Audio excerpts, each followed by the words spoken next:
আসসালামু আলাইকুম।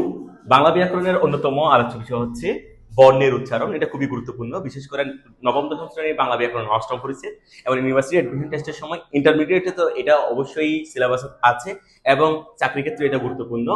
বর্ণের উচ্চারণ আমরা অনেকগুলো বর্ণ দেখি, সেটা বলার সময় একরকম বলি, কিন্তু শব্দের মধ্যে আমরা ভিন্নভাবে উচ্চারণ করি। আমরা একটু করে দেখবো। প্রথমে এক্ষেত্রে আমরা একটু করে স্বরবর্ণের উচ্চারণগুলো দেখবো। স্বরবর্ণের ক্ষেত্রে আমরা কোন কোন স্বরবর্ণ আমরা ভিন্নভাবে উচ্চারণ করি। প্রথমে আছে অ। আমরা জানি এই অ দুইভাবে উচ্চারিত হয়, একটা হচ্ছে সংবৃত আর একটা হচ্ছে বিবৃত। এই অটা যখন আমরা উ এর মতো উচ্চারণ করি তখন আমরা সেটাকে বলি সংবৃত উচ্চারণ, অ এর সংবৃত উচ্চারণ। আবার এই অটা যখন আমরা অ এর মতো ঠিকভাবে উচ্চারণ করি তখন সেটা হচ্ছে বিবৃত উচ্চারণ, সেটাকে আমরা বলি বিবৃত উচ্চারণ। ঠিক আছে, তাহলে অর কয় ধরনের উচ্চারণ আছে? অটা দুইভাবে উচ্চারিত হয়, একটা হচ্ছে অটা অ এর মতো ঠিক থাকবে, ঠিক আছে। কখন অটা অ এর মতো ঠিক থাকে, কখন অটা উ এর মতো হয়ে যায়, এগুলো নিয়ে বিস্তারিত ইন্টারেগ্রাল আছে। যেহেতু আমাদের এই ভিডিওটা শুধু বর্ণের উচ্চারণ নিয়ে, সেটা আমরা পরবর্তীতে এটার বিস্তারিত দিব। আমাদের ইউটিউব চ্যানেলের মধ্যে অলরেডি এরকম একটা ভিডিও আছে, অদনের সংগীত এবং বিবৃত উচ্চারণের বিবৃত, এটা বিস্তারিত আছে, তোমরা চাইলে ওখান থেকেও দেখে নিতে পারবে। জাস্ট আমি এখানে বলতেছি অটা কয়ভাবে উচ্চারিত হয়? দুইভাবে উচ্চারিত হয়। একটা হচ্ছে অটা অ এর মতো উচ্চারিত হবে, আবার হচ্ছে আরেকটা হচ্ছে অটা উ এর মতো উচ্চারিত হবে, দুইভাবে উচ্চারিত হবে। এবার আসো এরপরে আ। এই আটাও দুইভাবে উচ্চারিত হয়, একটা হচ্ছে আ এর স্বাভাবিক উচ্চারণ, আটা আর মতো উচ্চারিত হবে। তবে আর সাথে যদি বর্গের জ যোগ ইয় এটা থাকে তাহলে সেক্ষেত্রে এই আটা এর মতো উচ্চারিত হবে, এর মতো উচ্চারিত হবে। ওকে, আমি আবার বলছি যদি আটা যদি স্বাভাবিকভাবে থাকে তাহলে স্বাভাবিকভাবে উচ্চারিত হবে, তবে আর সাথে যদি বর্গের জ যোগ ইয় এটা যদি থাকে তাহলে সেক্ষেত্রে আটা এর মতো উচ্চারিত হবে। ওকে, এবার আসো রস্যি দীর্ঘে। সবসময় মনে রাখবে বাংলা ভাষায় কোনো দীর্ঘস্বরের ব্যবহার নেই, তাহলে এখানে রস্যি দীর্ঘের মধ্যে সবসময় রস্যি উচ্চারিত হবে বা রস্যিকার উচ্চারিত হবে, কখনো দীর্ঘি বা দীর্ঘিকার উচ্চারিত হবে না।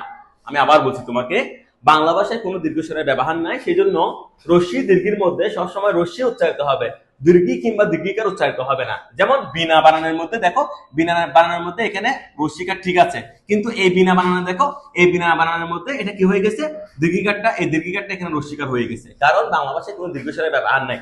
দীর্ঘি কিংবা দীর্ঘিকার থাকলে, দীর্ঘি কিংবা দীর্ঘিকার থাকলে সেটা উচ্চারিত হবে না, সবসময় রস্যি কিংবা রস্যিকার উচ্চারিত হবে। আবার বলছি, দীর্ঘি কিংবা দীর্ঘিকার থাকলে সেটাও সবসময় রস্যি কিংবা রস্যিকার হয়ে যাবে। এবার আসো এরপরে আবার একই একই কথা, বাংলা ভাষায় দীর্ঘস্বরের ব্যবহার নাই, সেজন্য রস্যাও এবং দীর্ঘাওর মধ্যে দীর্ঘ কখনো উচ্চারিত হবে না, শুধু রস্যাও এবং রস্যকার উচ্চারিত হবে। যেমন তুমি দেখো 19 শব্দের মধ্যে দেখো এখানে রস্যাও ঠিক আছে, কিন্তু দেখো ঊনবিংশ যেটার মধ্যে আছে এখানে কি আছে, এখানে দীর্ঘও আছে, তাহলে দীর্ঘটা উচ্চারিত হয় নাই, সেটা রস্য হয়ে গেছে। যেমন এই উষা যখন তুমি লিখবে তখন সেটা আমরা কি লিখবো, এই উষাটা আমরা উচ্চারণ লেখার সময় সেটা আমরা এইভাবে, আর দীর্ঘও না লিখে সেটাকে আমরা রস্যাও লিখবো। ঠিক আছে, আর মধুনের সাথে তালবাসা হয় সেটা আমরা একটু পরে বলবো। ওকে, তাহলে বাংলা ভাষায় দীর্ঘস্বরের ব্যবহার নাই, সেই জন্য রস্যি দীর্ঘি রস্য দীর্ঘ এগুলোর মধ্যে শুধু রস্যি রস্যিকার, রস্যু রস্যকার উচ্চারিত হবে, দীর্ঘি দীর্ঘিকার কিংবা দীর্ঘ দীর্ঘকার উচ্চারিত হবে না। এই জিনিসটা আমাকে মাথায় রাখতে হবে। অর্থাৎ এই কয়টা টোটাল কয়টা বর্ণ এখানে বলছি? চারটা বর্ণ, রস্যি দীর্ঘি এবং আর কি বলছি, রস্যাও দীর্ঘ, রস্যাও দীর্ঘ। ঠিক আছে, এদের কার চিহ্ন রস্যিকার, দীর্ঘিকার, রস্যকার, দীর্ঘকার। এই চারটার মধ্যে এগুলো কখনো উচ্চারিত হবে না, এগুলো কখনো উচ্চারিত হবে না। যদি এগুলো থাকে তাহলে সেই জায়গায় এগুলো উচ্চারিত হবে, যদি এগুলো থাকে সেই জায়গায় এগুলো উচ্চারিত হবে। ঠিক আছে, অর্থাৎ দীর্ঘস্বরের ব্যবহার নাই, সেজন্য দীর্ঘি দীর্ঘিকার দীর্ঘ দীর্ঘকার এগুলো ব্যবহৃত হবে না। যদি কোনো জায়গায় যদি কি থাকে, দীর্ঘকার থাকে, তাহলে সেক্ষেত্রে রস্যকার হয়ে যাবে। যেমন আমি তোমাকে একটা শব্দ দেখাই, যেমন আমরা বলি না বধূ, নববধূ এরকম বলি না বধূ, তাহলে সেটা উচ্চারণ কি হচ্ছে, সেটা উচ্চারণ হবে এরকম, এটা এই দীর্ঘকারটা রস্যকার হয়ে গেছে। এখন এখানে কেন উকার দিচ্ছি সেটা আমরা ওই আলোচনাটা আমরা আমাদের আরেকটা ভিডিও বলেছি, সেটা না আছে, তোমরা সেটা চাইলে আমাদের চ্যানেল থেকে দেখে নিতে পারবে। ওকে, এরপরে দেখো, এরপর রি।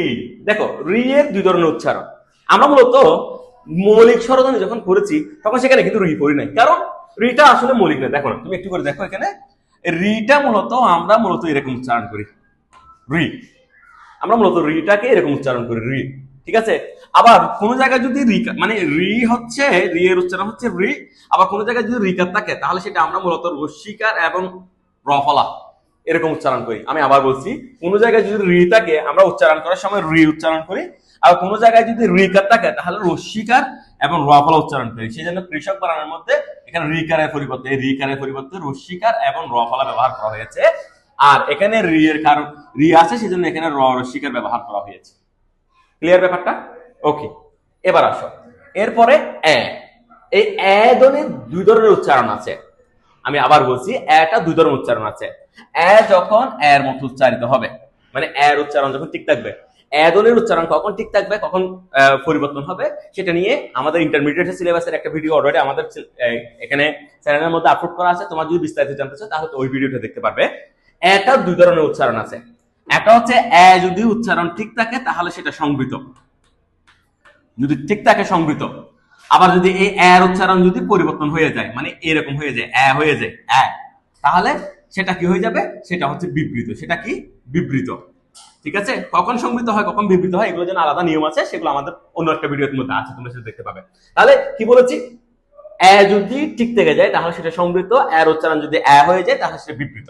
এখন কথা হচ্ছে, স্যার আপনি এর আগে আরেকবার আরেকটা বর্ণের মধ্যে সংবৃত এবং বিবৃত বলছেন। এখন এই সংবৃত বিবৃত জিনিসটা একটু আমাকে ক্লিয়ার করে দেন। দেখো, জাস্ট 2 সেকেন্ড দেখবে তুমি। দেখো কয়টা বর্ণ বলছে? দুইটা বর্ণ। একটা হচ্ছে অ এবং আরেকটা হচ্ছে এ।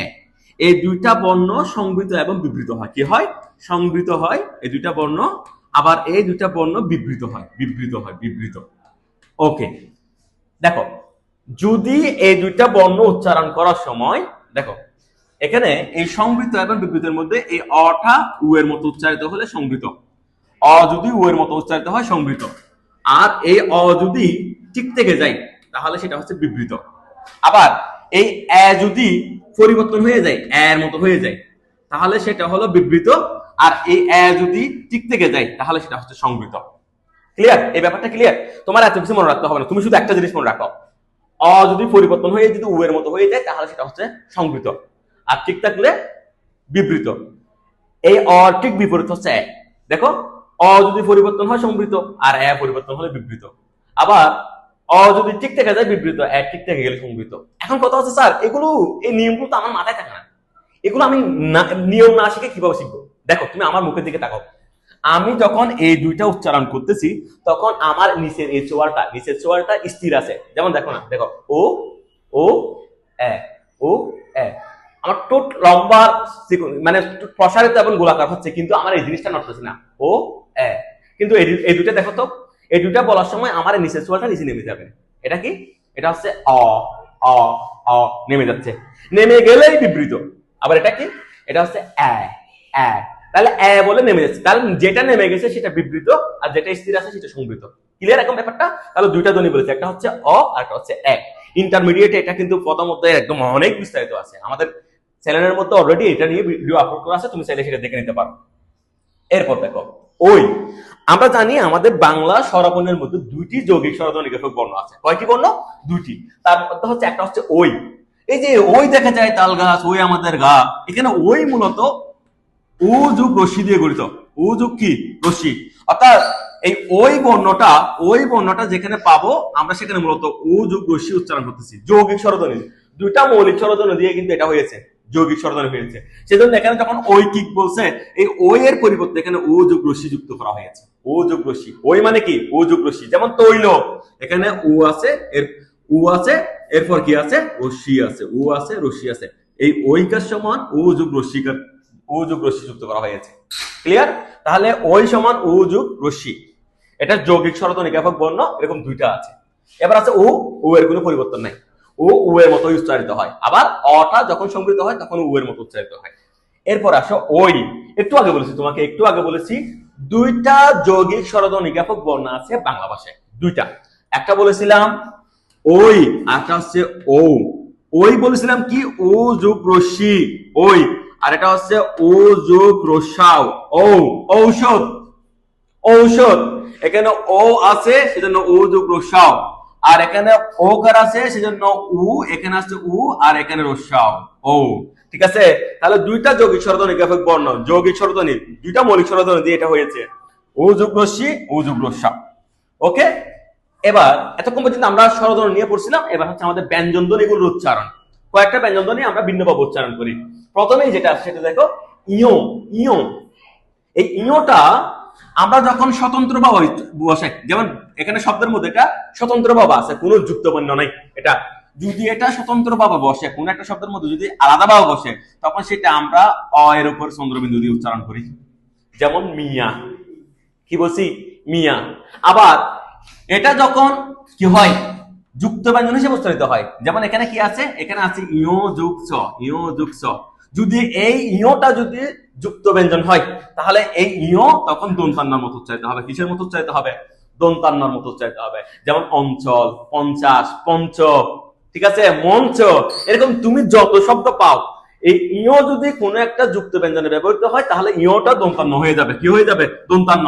আর ইও যদি স্বাভাবিক ভাবে থাকে, তাহলে সেটা হয়ে যাবে অ এর মতো। যেমন মিয়া, মিয়াও বিড়াল থাকে না, এরকম এগুলো। ওকে, পরবর্তী বর্ণ দেখি আমরা মূর্ধন্য। ঠিক আছে, এটা সংস্কৃত বর্ণ। সেজন্য যেখানে আমরা মূর্ধন্য দেখবো কোনো একটা শব্দের মধ্যে, সেটা আমরা সব সময় দন্তান্ন ব্যবহার করবো, সব সময়, একদম সব সময়, 100 100 দন্তান্ন। যেমন এখানে কণা ব্যবহার করা আছে, কণা, কণা, তাহলে কণার মধ্যে মূর্ধন্য আছে, সেটা উচ্চারণের সময় দন্তান্ন হয়ে গেছে। হরিণ, এখানে মূর্ধন্য আছে, সেটা উচ্চারণের সময় দন্তান্ন হয়ে গেছে। যেখানে মূর্ধন্য দেখবে সেখানে দন্তান্ন হয়ে যাবে। মূর্ধন্যের ব্যবহার উচ্চারণের সময় বাংলা ভাষায় নেই, সেটা আমরা দন্তান্ন উচ্চারণ করি। এরপরে আসো ব। এখানে মূলত ব বলতে ব ফলাকে বোঝানো হয়েছে, ব ফলা, ব ফলা। ঠিক আছে, এই ব ফলা ইন্টারমিডিয়েট সিলেবাসের মধ্যে আলাদা আলোচনা আছে। ঠিক আছে, এই ব ফলা কখনো কখনো শব্দের মধ্যে উচ্চারিত হয়, কখনো হয় না, কখনো আবার তার আশ্রিত বর্ণকে দ্বিতীয় করে। আমি তোমাকে কয়েকটা উদাহরণ দেখাচ্ছি, তুমি একটু করে দেখো। যেমন আমি যদি বলি বিদ্যান, কয়েকটা শব্দ লিখতেছি, বিদ্যান, একটা শব্দ লিখলাম উদ্বাস্তু, বিদ্যান উদ্বাস্তু। আরেকটা শব্দ লিখলাম আমি দিগ্বিজয়, আরেকটা শব্দ লিখলাম আমি স্বদেশ, স্বদেশ।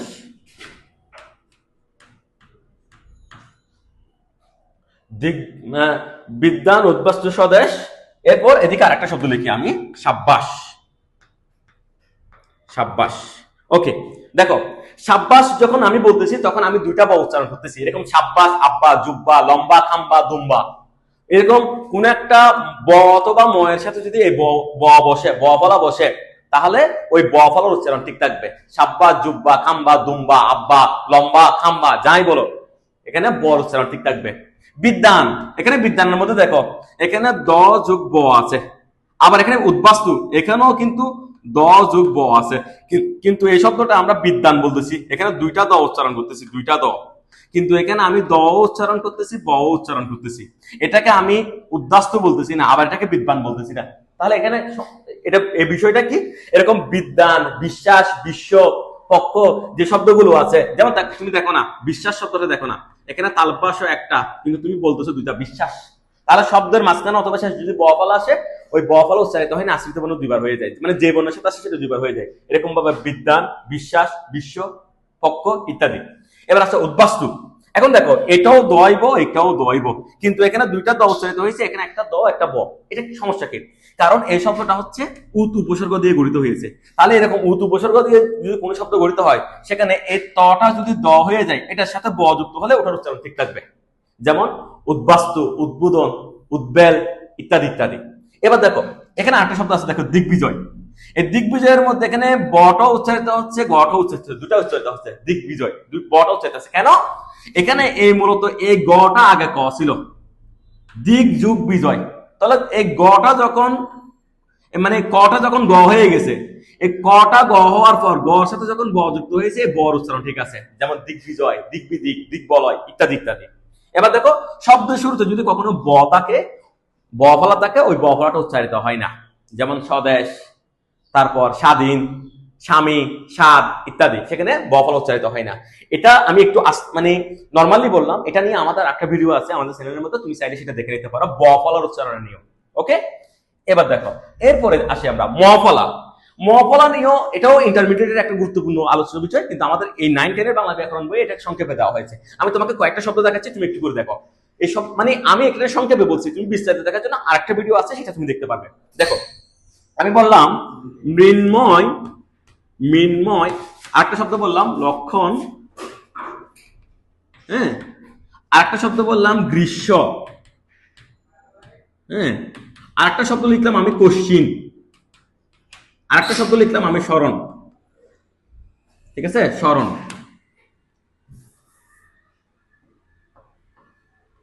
স্মরণ,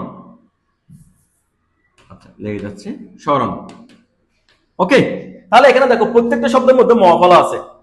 এখানে মিনময়ের মধ্যে মহাফলা আছে, লক্ষণের মধ্যে মহাফলা আছে, গ্রীষ্মের মধ্যে মহাফলা আছে, কোশ্চিনের মধ্যে মহাফলা আছে, স্মরণের মধ্যে মহাফলা আছে। তাহলে যদি কোন একটা শব্দের মধ্যে যদি মহাফলা থাকে, তোমাকে অবশ্যই মনে রাখতে হবে শুধু 7টা বর্ণ। কয়টা বর্ণ বলছি ভাইয়া? 7টা বর্ণ। সেই 7টা বর্ণগুলো কি কি? ওই 7টা বর্ণগুলো হচ্ছে তোমার ন, গ, ন, ট, ল, ম। ন, গ, ন, ট, ল, ম, উয়। এই 7টা বর্ণ কিভাবে মনে রাখবো ভাইয়া? ন, গ, ন, ট, ল, ম। ন, গ, ন, ট, ল, ম। এই 7টা বর্ণ। যদি এই 7টা বর্ণের সাথে যদি মহাফলা আসে, ওই মহাফলার উচ্চারণ ঠিক থাকবে। যেমন জন্ম, মৃন্ময়, তন্ময়, গুল্ম, যুগ্ম ইত্যাদি ইত্যাদি। তাহলে যদি এই 7টা বর্ণের সাথে কোন একটা বর্ণের সাথে যদি বাক্যের মধ্যে যদি মহাফলা যুক্ত হয়, ওই মহাফলার উচ্চারণ ঠিক থাকবে, ম উচ্চারিত হবে। এবার আসো লক্ষণ। তুমি এরকম শব্দ দেখো না, যেমন এখানে আছে লক্ষণ, তুমি বলছো স্যার যক্ষা। তুমি আর একটা শব্দ বলতে পারো স্যার শুক্র। এখানে এই যুক্ত বর্ণের সাথে মহাফলা আছে, তাহলে যুক্ত বর্ণের সাথে মহাফলা আসলে মহাফলা কখনো উচ্চারিত হবে না, তবে মহাফলা চলে গেলে উপরে একটা চন্দ্রবিন্দু হবে। গ্রীষ্ম, তুমি এরকম দেখো গ্রীষ্ম স্যার পদ্ম স্যার আত্ম। তাহলে এরকম গ্রীষ্ম, পদ্ম, আত্ম এরকম যতগুলো শব্দ আছে, শব্দ শেষ যদি মহাফলা থাকে ওই মহাফলা উচ্চারিত হবে না, যে বর্ণটা আছে ওই বর্ণটা দুইবার উচ্চারিত হবে। এবার দেখো কোশ্চিন, স্যার কোশ্চিনের আর একটা শব্দ বলতেছে আত্মীয়। আত্মীয় স্যার বিস্ময়, বিস্ময়। তাহলে এরকম কোশ্চিন, আত্মীয়, বিস্ময়, পদ্মা নদী, পদ্মা সেতু, এরকম তুমি যাই বলো না কেন, শব্দের মাঝখানে যদি মহাফলা আসে ওই মহাফলা উচ্চারিত হবে না। আশ্রিত বর্ণ কয়বার হবে? দুইবার। এবার দেখো শব্দের শুরুতে যদি কোনো একটা যদি মহাফলা থাকে, যেমন স্মরণ, যেমন আরেকটা শব্দ তোমাকে দেখায় আমরা সবসময় ব্যবহার করি শ্মশান, স্মরণ, শ্মশান, এরকম যত শব্দ আছে ওই শব্দগুলোর মধ্যে শব্দের শুরুতে যদি মহাফলা আছে ওই মহাফলা উচ্চারিত হবে না। তাহলে আমি তোমাকে একটু ক্লিয়ার করি ভাইয়া, শব্দের শুরুতে মহাফলা আসলে উচ্চারিত হবে না, শব্দের মাঝখানে মহাফলা আসলে উচ্চারিত হবে না, আশ্রিত বর্ণ দিতে হবে। শব্দের শেষে মহাফলা আসলে উচ্চারিত হবে না, আশ্রিত বর্ণ দিতে হবে। যদি কোনো যুক্ত ব্যঞ্জনের সাথে মহাফলা আসে ওই মহাফলা উচ্চারিত হবে না। তো কখন উচ্চারিত হবে? শুধুমাত্র 7টা বর্ণ আছে, ন, গ, ন, ট, ল, ম। এই 7টা বর্ণের সাথে যদি মহাফলা আসে তাহলে ওই মহাফলা উচ্চারিত হবে। ওকে, এবার দেখো এরপর অন্তঃস্থীয় জ অথবা জ ফলা। ঠিক আছে, আমি সবসময় তোমাকে বলবো আমরা বাংলা ভাষায় এই জটা ব্যবহার করি না, আমরা উচ্চারণের সময় বর্গীয় জ ব্যবহার করি। কি ব্যবহার করি? বর্গীয় জ ব্যবহার করি। অন্তঃস্থীয় জ সবসময় কি হবে? বর্গীয় জ ব্যবহৃত হবে। সেজন্য আমরা নামাজ, রোজা, মিজান, আজান শব্দগুলো অন্তঃস্থীয় জ দিয়েও লিখতে পারি, বর্গীয় জ দিয়েও লিখতে পারি। ব্যাপারটা একটু ভিন্ন, আমাদের জ ফলার উচ্চারণের নিয়ম এরকম একটা এখানে প্রশ্ন আমাদের চ্যানেলের মধ্যে অলরেডি আপলোড করা আছে, তোমরা চাইলে সেটা দেখতে পারো। কিন্তু আমাদের এই 9, 10 এর জন্য এখানে নিয়ম হচ্ছে এই যে জটা আছে, এই জটা আমরা সবসময় কি ব্যবহার করব? বর্গীয় জ ব্যবহার করব। সেজন্য যদি বানানের মধ্যে এখানে অন্তঃস্থীয় জটা কি হয়ে গেছে? বর্গীয় জ হয়ে গেছে। আর এটা দেখো এখানে হচ্ছে এই যে কি আছে জ ফলা আছে, এই জ ফলাটা এখানে কেন একারান্ত হয়, কেন জ ফলাটা ঠিক হয়ে যায়, এরকম আরো অনেক নিয়ম আছে। ঠিক আছে, তাহলে ওই নিয়মগুলো আমরা আরেকটা ভিডিওর মধ্যে দেখবো। তাহলে আমরা কি বলছি? অন্তঃস্থীয় জকে আমরা কি উচ্চারণ করব? বর্গীয় জ উচ্চারণ করব। ওকে, এরপরে দেখো র। র উচ্চারণটা আমরা একটু করে দেখি। র যদি আমরা মূলত র কে র্যাফ এবং র ফলা হিসেবে ব্যবহার করি, তাহলে এই রটা যদি কোন একটা শব্দ যদি মাঝখানে অথবা শেষে থাকে, এই র ফলা যদি শব্দের মাঝখানে অথবা শেষে থাকে, তাহলে যে বর্ণটার সাথে আছে ওই বর্ণটা দুইবার হয়ে যাবে। যেমন এখানে এটা এখানে কি তর ফলা, তর ফলা। তাহলে এখানে তর সাথে র ফলা আছে, তাহলে প্রথমত তটা ডাবল হয়ে গেছে, ডাবল হয়ে গেছে। তো মনে রাখতে হবে জ ফলা চলে যায়, র ফলা রয়ে যায়। সেজন্য এই দ্বিতীয় যে ট আছে ওই তর সাথে আমার র ফলাটা রয়ে যাবে। সেজন্য এই যে মাত্রর মধ্যে র ফলা আসার কারণে তটা দ্বিতীয় হয়েছে, আবার র ফলাটা যুক্ত করেছি মাত্র। একইভাবে কেন্দ্র দেখো, কেন্দ্রের মধ্যে দেখো এখানে মূলত এই যে দেখো র ফলা আছে, এই র ফলাটা এখানে বসে গেছে, থেকে গেছে। এখন কথা হচ্ছে স্যার আপনি এখানে দ্বিতীয় করলেন, ত দুইটা করলেন, এখানে কেন দ্বিতীয় করলেন না? একটা কথা মাথায় রাখবো সবসময়, সিঙ্গেল থাকলে ডাবল হওয়া যাবে, কিন্তু ডাবল থাকলে আবার ডাবল হওয়া যাবে না। ঠিক আছে, সমস্যা আছে। সেজন্য এখানে এটা সিঙ্গেল ছিল তো সেজন্য এটা ডাবল হয়েছে, আর এখানে এরা আগে থেকে ডাবল ছিল, তো তুমি আগে থেকে ডাবল থাকলে তো আবার ডাবল করতে পারবে না। সেজন্য এখানে আমি আর ডাবল করি না, শুধু যুক্ত ব্যঞ্জন ভেঙে রেখেছি। আমরা কাউকে ডাবল দেখলে সেটাকে আলাদা আলাদা সিঙ্গেল করে ফেলবো। তাহলে যুক্ত ব্যঞ্জন যদি থাকে তাহলে সেক্ষেত্রে আমরা কি করবো না? দ্বিত্ব করবো না। ঠিক আছে, এবার দেখো তালব্য আসো মূর্ধন্য ষ দন্ত আসো। একটা কথা মাথায় রাখবো সবসময়, বাংলা ভাষায় 300 তালব্য আসো মূর্ধন্য ষ দন্ত আসো, কিন্তু বাঙালি একাই 100, সেটা হচ্ছে তালব্য আসো। বুঝাচ্ছে? আমি তোমাকে আবার বলি, বাঙালির 3টা স্বরের মধ্যে শুধু তালব্য উচ্চারণ করে, বাকিগুলো উচ্চারণ করে না। যেমন দেখো না, ইন্ডিয়ানরা বলে সুন্দর, আমরা বলি সুন্দর, ওরা বলে সঙ্গীত, আমরা বলি সঙ্গীত, ওরা বলে সংস্কৃতি, আমরা বলি সংস্কৃতি। 3টা আলাদা। কি তাহলে কয়টা স বলছি? 3টা স। তালব্য আস, মূর্ধন্য আস, দন্ত আস। তাহলে বাংলা ভাষায় 300 আর বাঙালি একাই কি? একাই 100, সেটা হচ্ছে তালব্য আস। সেটা কোন স? তালব্য আস। অর্থাৎ এই 3টা স স্বাভাবিক অবস্থায় আমরা তালব্য আস উচ্চারণ করি, নাম্বার 1। 2 নাম্বার নিয়ম, এখানে আমরা 3টা নিয়ম শিখবো। এই তালব্য আস, মূর্ধন্য আস, দন্ত আসার সাথে যদি রিকার থাকে, রফলা থাকে, কিংবা যুক্ত ব্যঞ্জন থাকে, তাহলে সেক্ষেত্রে আমরা এগুলোকে দন্ত আস উচ্চারণ করব। যেমন আমি তোমাকে কয়েকটা শব্দ দেখাই, দেখো। এই যে শৃঙ্খলা, শৃঙ্খলা এই শব্দটা এখানে লিখছি আমি তালব্য আস, কিন্তু তুমি কি শৃঙ্খলা বলো? না, তুমি শৃঙ্খলা বলো। যেমন শৃগাল, তারপর স্মৃতি।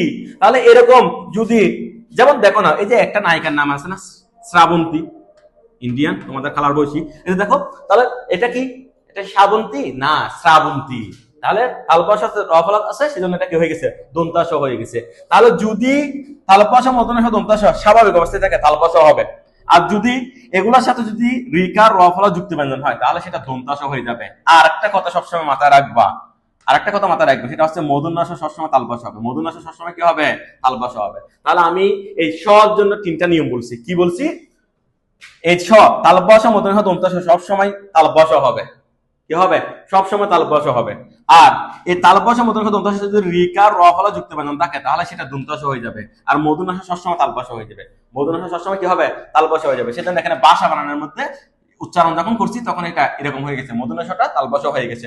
সাধারণ এই তো প্রথম 1 নম্বরের মধ্যে দন্ত আস সাথে রিকার রফলা যুক্ত ব্যঞ্জন কিছু না, সেজন্য দন্ত আস তালব্য আস হয়ে গেছে। ঠিক আছে? এখন কথা হচ্ছে সালাম, এখানে কেন ঠিক রয়ে গেছে? দেখো, এক্ষেত্রে তোমাকে একটু মাথায় রাখতে হবে, সালাম শব্দটা আরবিতে কিরকম? সালাম শব্দটা আরবিতে হচ্ছে এরকম, সালাম। ঠিক আছে? তাহলে এখানে সিন, আরবিতে যদি সিন থাকে, তাহলে এটা হচ্ছে ইংলিশের এস এর মতো, অর্থাৎ বাংলায় দন্ত আস মতো উচ্চারিত হবে। আর আরবিতে যদি শিন থাকে, শিন, তাহলে সেটা ইংলিশের এস এস, বাংলায় তালব্য আস মতো উচ্চারিত হবে। ক্লিয়ার ব্যাপারটা? তাহলে আরবির মধ্যে সিন থাকলে সেটা বাংলার মধ্যে দন্ত আস ঠিক থাকবে। এটা আরবি শব্দ। আরবি শব্দ তো তুমি তো আর উচ্চারণ ভুল করতে পারবে না, গুনাহ হবে। তাহলে এখানে সালাম শব্দের মধ্যে এটা সিনের মতো উচ্চারিত হয়েছে, সেজন্য দন্ত আস। আর যদি এরকম কি থাকে, শিন থাকে, শিন, আর এটা সিন, একটা শিন, শিন থাকলে সেটা এসএস, মানে তালব্য আসের মতো উচ্চারিত হবে। ওকে? তাহলে আমরা আজকে বাংলা বর্ণের উচ্চারণ করেছি, বাংলা বর্ণের উচ্চারণ। এই সম্পর্কিত আমাদের আরো কিছু ভিডিও আমাদের এখানে আছে, তোমরা চাইলে এগুলো দেখে নিতে পারো। আর বেশি বেশি করে আমাদের ক্লাসে জয়েন করবে, কমেন্ট করবে, এবং আমাদের যে ভিডিওগুলো আছে সেগুলো নিয়মিত দেখবে। ধন্যবাদ সবাইকে। আসসালামু আলাইকুম।